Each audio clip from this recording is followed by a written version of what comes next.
Humiliated and embarrassed, at the whole situation, because it seemed like it was a racial issue to me. Clover Police Sergeant Tracy Reed had that experience at a Chick-fil-A restaurant in Augusta, Georgia, while on a work trip a few weeks ago. He and 3 other CPD officers, all of them white, went into the restaurant for breakfast. We all came into the restaurant together, we rode together, came in the restaurant together, all had the same uniform on, stood in line together.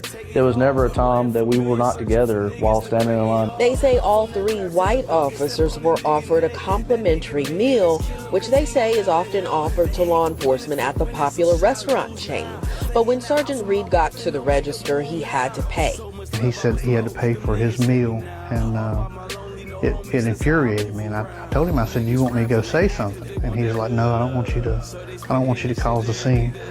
But I could tell by the way he looked that, he just looked down at his plate and he looked really embarrassed and humiliated, which really made me mad. Eventually, Reed wrote this letter to Chick-fil-A corporate demanding the chain retrain employees at the Augusta location and strengthen corporate-wide policies on compliance with civil rights laws. But Reed and the other officers were not satisfied with the response from the Augusta store manager, which included 2 cards for free meals. They said that it was perceived that we were embarrassed or that it was a racial incident, which I didn't like, because I know it wasn't perceived. It actually happened. He's not the only one to perceive it. We all perceived it that way, and it's not even perception, it's what happened. It was a racial issue. It's kind of humiliated and make sure she right, cause half of these niggas out here dying about this. Money ain't the rule, most of these niggas out here lying about this. It ain't the cash, it's the ass, they doing time about this. How you gon' play the game right